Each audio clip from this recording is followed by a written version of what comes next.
Every one of us listening, whether you're watching online or you're here in this room, has to escape the gravitational pull of mediocrity.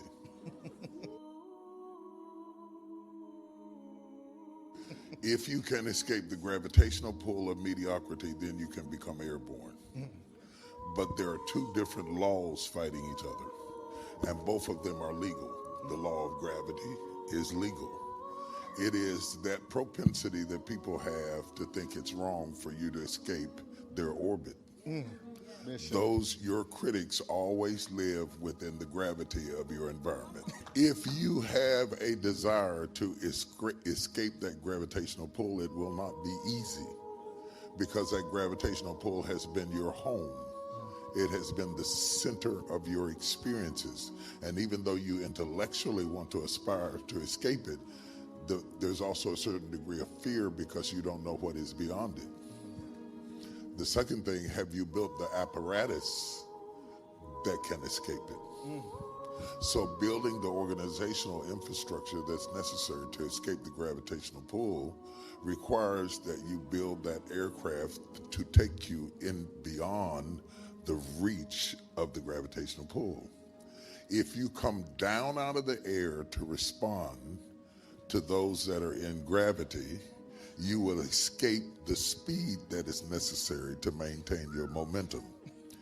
So you cannot afford to allow the sensitivity of what is being said on the ground to make you abort the mission in the air.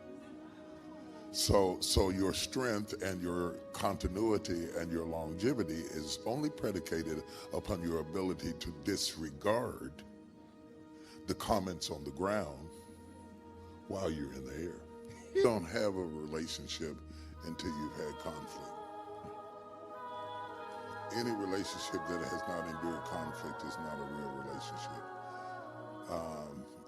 This notion of this utopia of a relationship with people, businesses, companies that don't have conflict, it has not been tested. You can't say that you have a faithful husband until you've had conflict.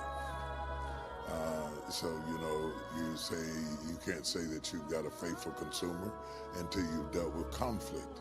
If you can endure conflict and still come back, we're really connected.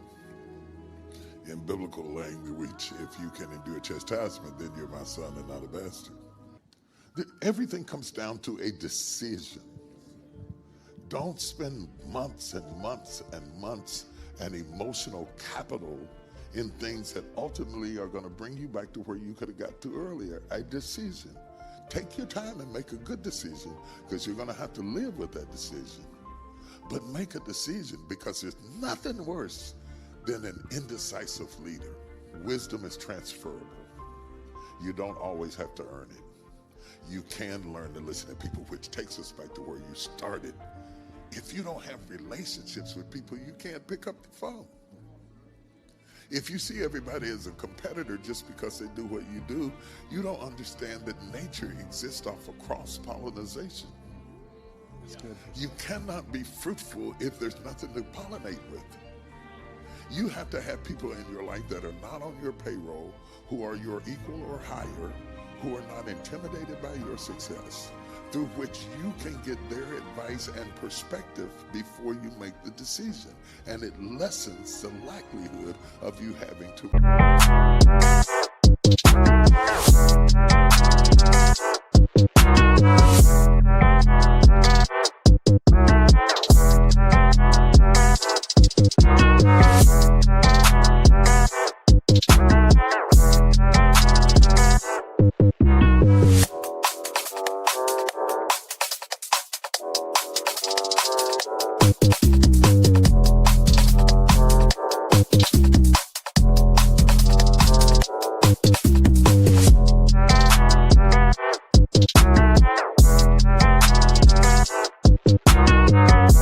Retracted. The better you know you, the further along you're going to be in choosing who can work with you, who can be married to you, who can get along with you, where you're trying to go, what you can stand, how much pressure you can take, and how the world can see you. This, like never before, is a time for you to be authentically you. I did what I am. I am a producer, so I produced. I'm a writer, so I write. I'm a speaker, so I speak. I can only produce what I am. So that means self-examination becomes critical. And many times we're so awed by other people that we never really date ourselves. Take yourself out on a date and ask yourself, what do you want to be when you grow up? And how did you grow up when you were little? And what is your favorite color? And learn who you are. Date you, love you, bathe you, speak to your body while you wash it. Speak health into your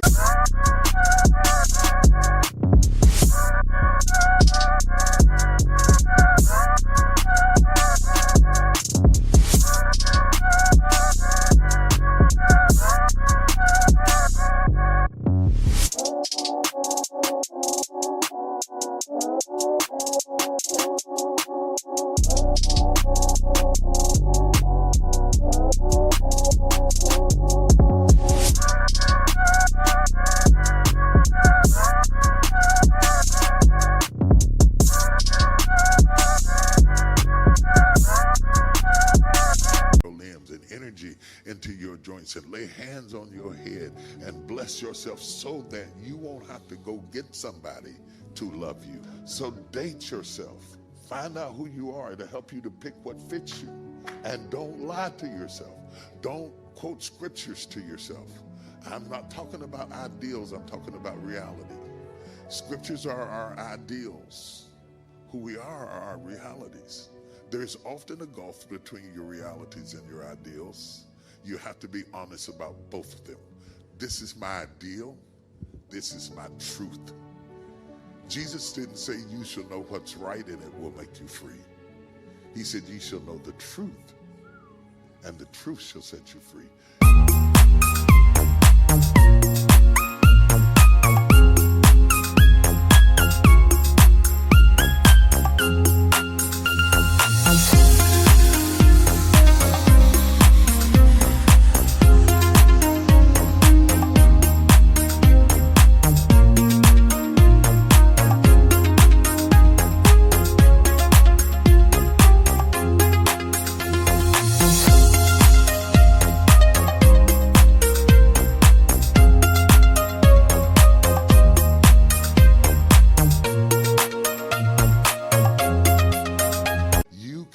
Never be free until you're honest with yourself. Every setback is a setup. Okay? When you have a setback, you never ever came back to what you were before, because if you didn't gain anything else, you gained the experience from doing whatever you did. And nobody can ever take experience away from you. So whether it is a divorce, or whether it is you were fired, or whether you were pulled back on a job, or your movie didn't get greenlit, or whatever it was, you had the experience. You're that much closer to success, and you have been enriched by the experience more than the money. So you got to start looking at it, right? Because we don't have time to go into depression when we have experience. Ooh, that's good, Bishop. Okay, so that's how I look at my experiences. Every door I knock on, I've had many setbacks, many setbacks, and all of them have enriched me and prepared me and introduced me to new audiences. Even if the reason we have setbacks is because we didn't get what we imagined.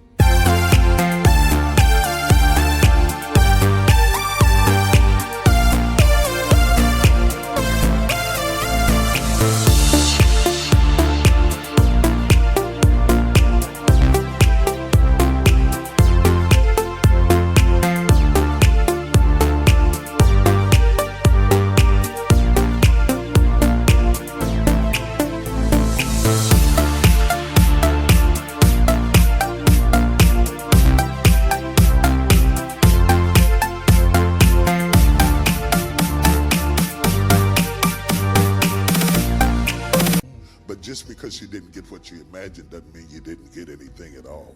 Ooh, that's good, Bishop. So true. That's good. You see what I'm saying? I met some people I'd never met. I got in a circle I never got. I learned terms I'd never heard before. I am brighter. I am wiser. I'm more articulate. I now know that it exists. That all is priceless in the University of Humanity. Because every day we breathe, we are in a university.